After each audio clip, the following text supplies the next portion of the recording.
우리가 오늘부터는 666의 정체와 가상현실 세계의 도래라는 제목을 가지고 여러분과 함께 은혜를 나누겠습니다.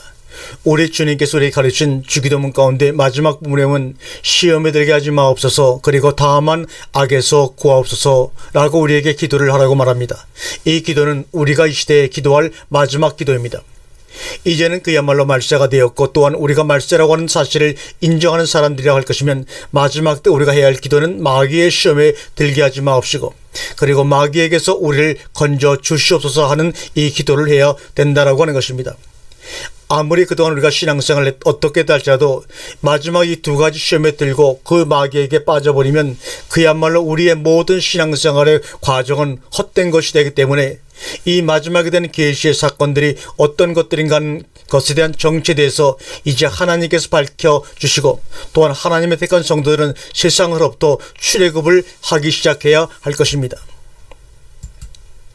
이제는 그야말로 시대의 상황으로나 계시적인 차원에서 볼 때 거의 주실 말씀들이 거의 다 주어지고 마지막 단계에 접어든 것 같은데, 최근의 상황으로 보면 하나님께서 너무너무 빨리 알려주실 것을 알려주시고 있는 것이 아닌가 하는 생각이 듭니다.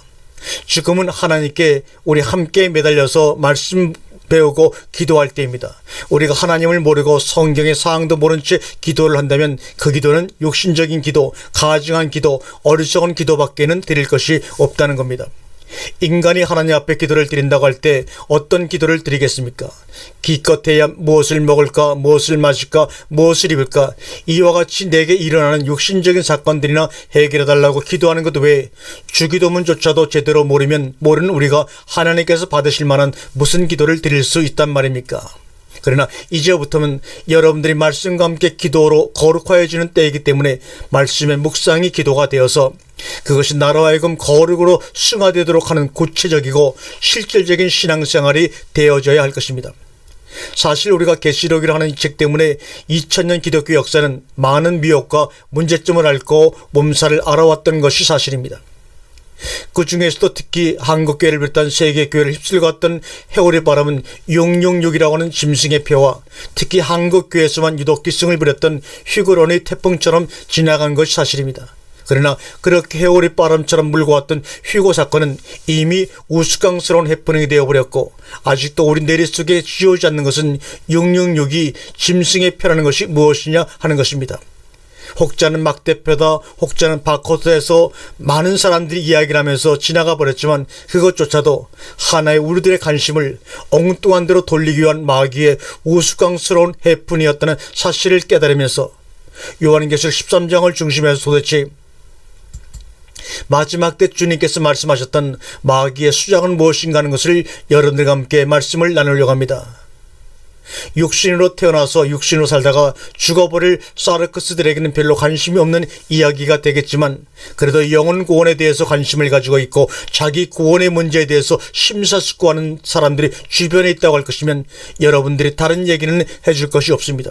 일단은 그런 곳에서는 벗어나야 되니까, 만약에 거기 걸려들게 되면 그 사람들은 낫지 않은 것만도 못하고 아예 신앙생활을 하지 않는 짐승 같은 사람들처럼 사는 것이 오히려 낫기 때문에 여러분들께서 강력하게 공고를 해 주시길 바랍니다. 우리 주변에는 아직도 이런 일에 현혹이 되어서 고통을 당하는 사람들이 많이 있습니다. 앞으로 우리는 그들에게 하나님의 투명하고도 진실된 이 말씀을 전해서 처방을 내려줘야 합니다. 예수 믿어라, 그래야 천국 간다. 또는 성령을 받으라, 그래야 우리가 생명을 소유할 수 있다라고 하는 이것은 우리 마음대로 되질 않습니다. 그것은 하나님께서 성령을 통하여 우리에게 허락해 주셔야 되고, 그 사람 자신 자세가 목숨까지도 미워하는 그런 상태를 이르기 전에는 어렵습니다. 그러나 오늘 말씀드린 이 문제만큼은 일단 마귀의 손아귀에서 벗어나는 문제이고, 또한 이 문제는 앞으로 모든 사람들에게 일어날 상황이기 때문에 여러분들이 자신있게 구체적으로 고민해 줄 수 있는 중차대한 문제입니다. 그러므로 여러분들이 먼저 자세히 그리고 확실하게 살펴서 과연 그렇구나 하는 확신을 가지고 그 일을 게으리하지 말아주시기를 먼저 부탁을 드립니다. 계시록 13장은 계시록 12장의 사건이 일어난 다음에 일어나는 사건입니다. 계시록의 12장의 문제는 여러분들이 그렇게 깊이 타치할 문제가 아니라고 생각이 합니다. 왜냐하면 그 일을 진행하시는 하나님과 거기에 동참하는 예수의 증거를 가진 자들의 문제이기 때문에 그렇습니다. 여러분들 가운데 12장의 문제에 해당되는 분들이 없을 줄로 압니다. 그러나 13장의 문제는 하나님을 해방하고 하나님의 종들을 해방하는 적그리스도의 일이 일어날 사실들에 대해서 말씀하고 있기 때문에 우리들도 거기에 빠지게 되면 어쩔 수 없이 하나님을 해방하고 하나님의 종들을 해방하게 됩니다. 그것이 바로 성경이 도저히 용서받을 수 없고 사함받을 수 없는 성령 해방죄에 해당이 되는 것이죠. 때문에 이것만큼은 제발 금지하는 일에 여러분들 자신과 또 주변 사람들이 기억해야 할 말씀이기 때문에 다시 한번 강조드리고 오늘 요한계시록 13장을 들어가도록 하겠습니다. 계시록 13장은 우리가 잘 아는 대로 짐승장인데 우리가 분명히 알아야 되는 것은 짐승이 하나는 13장 전반부에서 바다에서 올라오고 또 하나는 13장 10절을 중심으로 후반부에서는 땅에서 올라옵니다. 우리가 일반 상식적으로 생각할 때 바다는 세상을 말하는 것이고 땅은 교회를 말하는 것입니다.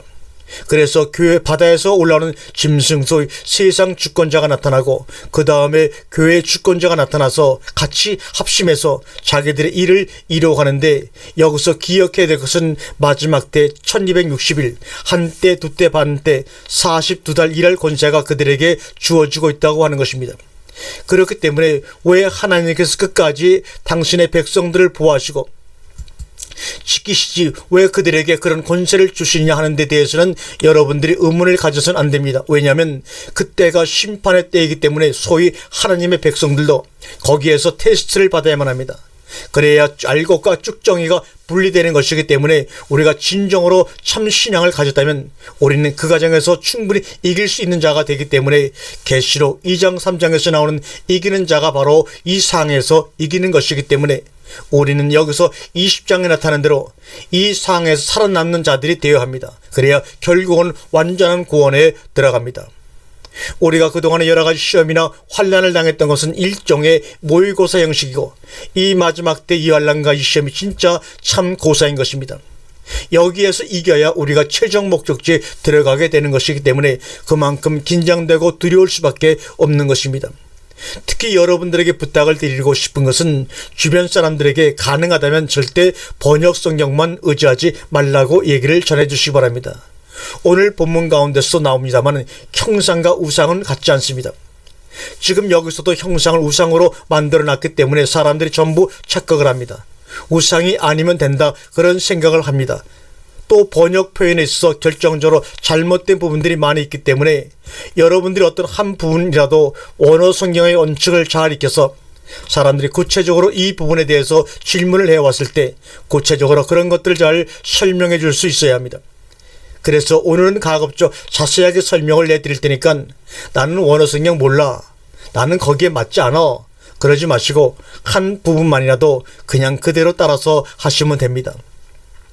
원어 성경의 사본은 두 가지가 있는데 스테반 사본과 알랜드 사본입니다. 지금 세계적으로 스테반 성경이 배제가 되고 알랜드 사본이 거의 다 보편화되어 있는 것은 미국 성서공회가 소위 알랜드역을 기준으로 성경 번역을 추진하고 있기 때문에 모든 성경이 거기에 준하고 있는 것까지도 저는 대단히 큰 문제라고 생각을 합니다. 왜냐하면 양 사본을 균형 있게 사용해야 말씀을 보다 정확히 이해하는 데 도움이 될 일인데 말입니다. 왜냐하면 마지막 때 이 마귀의 이 상황에 들어가게 되면 바로 고통이 옵니다. 그것은 자신의 생각을 스스로 컨트롤할 수 없는 정신병자와 같은 고통이 옵니다. 그래서 우울증과 조울증과 다양한 병들이 우리를 괴롭힙니다. 그래서 앞으로 자녀들을 의대에 보내시려면 정신과를 보내면 어떨까 생각합니다. 지금은 외형 지향주의이기 때문에 성형외과가 돈을 잘 버는데 앞으로는 정신과, 특히 영적인 카운셀러들이 많이 나와줘야 합니다. 그래서 그 영의 정체를 바로 밝혀주고 그 영의 역사하는 실체 사항들이 무엇인가를 잘 설명해줘서 바로 쫓아내버리고 치유할 수 있는 그러한 여러분들이 미리미리 준비하시면 좋을 듯 싶습니다. 자녀들에게도 그러한 길로 인도하면 어떨까 생각을 합니다. 앞에서 말씀드린 대로 앞에 부분에서는 바다에서 올라오는 짐승이 있고 뒷부분에서는 땅에서 올라오는 짐승이 있는데 지금 여기서는 막간 중간의 말씀인 13절 8절을 읽어보겠습니다. 죽임을 당한 어린 양의 생명책의 창세 이후로 이름이 기록되지 못하고 이 땅에 사는 자들은 다 그 짐승에게 경배하리라. 어떤 사람들이 경배하느냐면 죽임을 당한 어린 양의 생명책에 창세 이후로 이름이 기록되지 못한 자들이 다 짐승에게 경배한다고 되어 있습니다. 그러니까 판테스는 두 가지를 수식하는데, 하나는 땅 위에 거하는 자들과 또 하나는 창세 이후로 죽임을 당한 어린 양의 생명책에 그 이름들이 농명되지 못한 자들이 다 짐승에게 경배한다고 합니다. 땅에 거하는 사람들은 어떤 사람들이냐면, 생명책에 농명되지 못하는 사람들은 다 짐승에게 경배하도록 되어 있다, 그런 말입니다. 그리고서는 9절 한번 보겠습니다. 누구든지 귀가 있거든 들을지어다. 에이티스, 이 말이 무슨 말인가 하면, 누구든지 귀를 가지고 있는 자는 들으라, 그런 얘기입니다. 그리고서 10절이 시작됩니다. 그러면 지금 여기서 귀를 가지고 있는 사람들은 어떤 사람들입니까? 하나님의 말씀을 듣는 사람들입니다. 듣는 사람들은 들어라. 그리고 주의를 환기시키면서 10절의 말씀을 합니다. 사로잡힌 자는 사로잡혀갈 것이요 칼에 죽을 자는 마땅히 자기도 칼에 죽을 것이니 성도들의 인내와 믿음이 여기 있느니라고 말합니다. 이 요한계 10장 13장 10절의 본문을 보시면, 알렌드 여기서는 에이스티스 에이스 아이크마 로시안이라고 말합니다. 아이크로마시안, 그러면서 에이스 아이크로마시안 슈파게이라고 되어 있습니다. 그런데 스테반 역은 에이스티스 아이크로마시안 스나게이라고 되어 있고, 그리고 에이스 아이크로마시안 슈파게이라고 되어 있습니다. 아이크로마시안의 말은 포로, 사로잡힌 자들이라는 말입니다. 포로를 모으는 자, 스나게이라는 말은 모은다는 말입니다. 사로잡아 모은 자는 사로잡혀 갈 것이요 휘파게이라는 말은 간다, 그런 말입니다. 칼로 죽이는 자는 그도 마땅히 칼로 죽임을 당할 것이다. 그리고는 성도들의 인내와 믿음이 여기 나옵니다. 계시록에서 이런 내용은 여기에 딱 한 번 나옵니다. 그런데 13장 9절에서 누구든지 귀가 있거든 들을지어다 라고 하는 도장을 꽉 찍어놓고 10절의 마지막 10절의 말씀이 끝난 다음에 성도들의 인내와 믿음이 여기 있다라고 하는 양쪽 앞뒤에 도장을 꽉 찍어놓습니다. 그 가운데 10절의 말씀들이 나오는 것입니다. 자, 그럼 이 말씀이 무슨 말씀이냐면, 제가 요한계시록을 말씀을 터치하면서 이 부분에 대해서 사실은 잘 몰라가지고 얼머부리고 넘어갔던 적이 많이 있습니다. 이것을 아무리 해석을 하려고 해도 사실은 해석이 안 되는 겁니다. 그러면 이것이 뭐냐면, 그 영이 들어오게 되면 사로잡혀 버린다는 말입니다. 사로잡힌 상태가 되면 바로 우리는 정말 목회자들과 상담을 하고 얘기를 해야 됩니다. 사로잡힘이 뭐냐면, 밥을 먹거나 앉아있으나 서나 자나 깨나 그 생각에 사로잡혀 버립니다. 그것이 속에서 떠나질 않습니다. 그런데 무엇에 사로잡히냐면, 지금 우리가 공부할 이미지에 사로잡히는 겁니다. 이미지가 속에 들어옵니다. 어떤 내용 때문이 아니라는 것입니다. 그러니까 이제부터는 어떤 이미지가 들어오면서 사로잡힌 상태가 되면 이것은 십중팔구 이것의 영향력이다라고 보면 됩니다. 지금까지 제가 근거를 못 잡아가지고 여러 경우들을 생각하면서 이제부터 탐색을 여러분과 함께 해보려고 하는데, 일단은 사로잡혀 버리면 이 사람들은 첫째는 말을 잘 하지 않습니다. 왜냐하면 어떤 상황인지 모르기 때문입니다. 두 번째는 분별을 못합니다. 이것이 참인지 거짓인지를 분별을 못합니다. 그러니까 받아들이지도 못하고 거절하지도 못하고, 그래서 진짜인가 가짜인가를, 비진리인가 비진리인가를 구별을 못합니다. 그래서 말을 함부로 못합니다. 세 번째는 계속 끌려가기만 하지 결과가 나오진 않습니다. 그러니까 이런 상황들이 일어나기 시작하면 그때는 일단 이상스럽게 생각을 해야 합니다. 내용의 문제가 아닙니다. 왜냐하면 이 진리가 거의 다 드러나 버린 상황인데, 하나님께서 당신의 진리를 미리 드러내십니다. 드러내실 때 열죠. 그런데 다 오픈하고 나면 닫아버리게 되어 있습니다. 제가 동영상 산상수훈 강의를 하면서도 말씀을 드렸지만, 여러분들이 꼭 알아야 될 것은, 열면 닫을 사람이 없고 닫으면 열 사람이 없는 그 이가, 이것이 무언가 같은 거니 해전문과 같습니다. 한쪽이 닫히면 한쪽이 열립니다. 먼저 다윗의 뿌리가 인을 떼시는데, 문을 여시는데 인이 떼면서 전부 내용이 열립니다. 그 다음에 끝에 가서는 닫으시면서 저쪽을 열어버리시기 때문에 저쪽에서도 똑같은 말씀이 나오기 시작을 합니다. 미혹이라고 하는 것은 정반대가 아닙니다. 아주 그럴듯하게 나오는 것입니다. 그런데 그것을 분별을 못하는 것입니다. 그것이 소위 히브리서 5장 12절에 나오는 단단한 음식을 먹은 사람들은 선악을 분별합니다. 그런데 그것을 경험하지 못한 자는 경험을 못하고 그때부터 말려 들어가기 시작하는데, 나중에는 내용이 문제가 아니라 어떤 이미지에 사로잡혀가지고 도저히 그 상에서 벗어나지를 못합니다. 그러니까 짐승에게 경배하는 것이 충분히 될 수 있다는 것입니다. 디모데후서 3장은 말세에 대한 경고가 나오는데 3장 1절에 내가 이것을 알라 말세 고통하는 때가 이르니, 이 고통이란 말이 칼레포스인데 강팍한, 사나운, 어려운, 힘든 이란 말입니다. 내가 이것을 알라 말세에는 강팍하고 사납고 어렵고 힘든 때가 이른다고 말씀합니다. 그 뒤 2절 이하를 한번 읽어보겠습니다.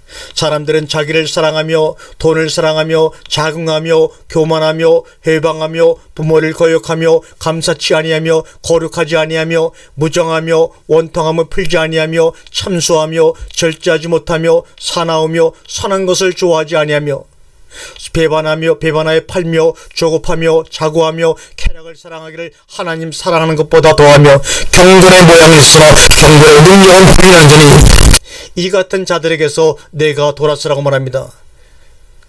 거룩은 능력이라고 말씀을 드린 적이 있습니다. 거룩은 외식이 아니라는 얘기입니다. 우리가 마지막으로 준비해야 할 것은 거룩의 단계입니다. 거룩의 단계에 들어가지 않으면 분별이 안 돼서 넘어가게 되어 있습니다. 그것을 경건이라고 합니다. 경건이라는 말은 하나님을 잘 섬긴다는 말입니다. 그것이 바로 말씀과 기도입니다. 그래서 주님께서도 거룩하게 해달라고 요한복음 17장의 기도가 나오는 것입니다. 이 상태에서는 우리가 기도를 하셔야 됩니다. 이 같은 자들에게서 돌아서라. 그러니까 경건의 능력이 있는지 아니면 경건의 모양만 갖추고 있는지를 우리가 확인해 보라는 것입니다. 6절을 보겠습니다. 저희 중에 남의 집에 가만히 들어가 어리석은 여자를 유인하는 자들이 있으니 그 여자는 죄를 중히 지고 여러 가지 욕심에 끌린 바 되어. 어리석은 여자에 대한 두 가지 해석이 나옵니다. 하나는 그 여자는 죄를 중히 지고 있습니다. 그러니까 자꾸 자기가 구원을 받으려고 합니다. 자기가 무엇을 획득하려고 애를 씁니다. 두 번째는 여러 가지 욕심에 끌린 바 되어. 이런 현상들을 가지고 있는 여자들이 뭐냐면 어리석은 여자들이란 말입니다. 이들을 사로잡습니다.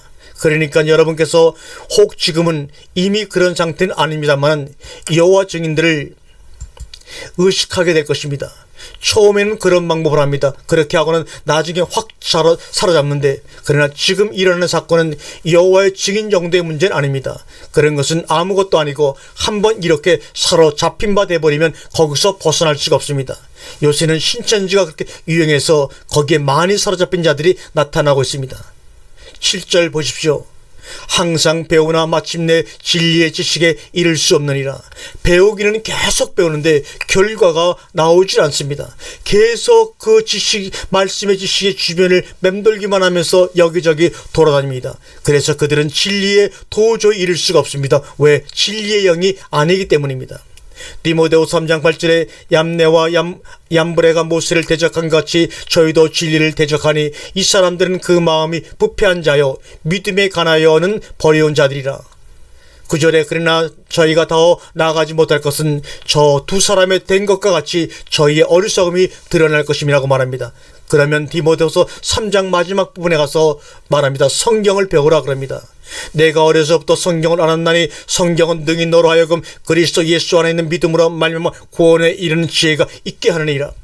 모든 성경은 하나님의 감동으로 된 것으로 교훈과 책망과 바르게 함과 위로 교육하게 유익하니 이는 하나님의 사람으로 온전케 하며 모든 선한 일을 행하기에 온전케 하려 함이라고 말합니다. 왜 성경 공부를 해야 하느냐? 마지막 때일수록 열심히 성경 공부를 해야 합니다. 그런데 성경 공부를 하려면 원 테스트를 가지고 해야 되지 않느냐?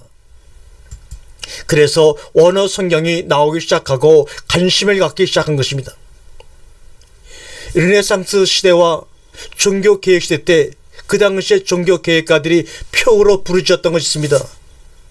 리턴 드 쇼스, 원전으로 원어 성경으로 돌아가라고 그때 종교개혁가 르네상스 시대에 그렇게 부르짖었지만 그 뒤에 희지부지 되고 원어 성경은 오랜 세월 동안 땅속에 묻혀서 많은 사람의 관심에서 사라져버리고 말았습니다. 기독교의 2000년 동안 지금처럼 원어 성경에 대해서 열성이 있었을 때가 없었습니다. 이런 것들이 다 하나의 조짐입니다. 그런데 결코 찾는 자들이 많지 않습니다. 우리가 다음 시간에는 계속해서 말씀을 나누도록 하겠습니다.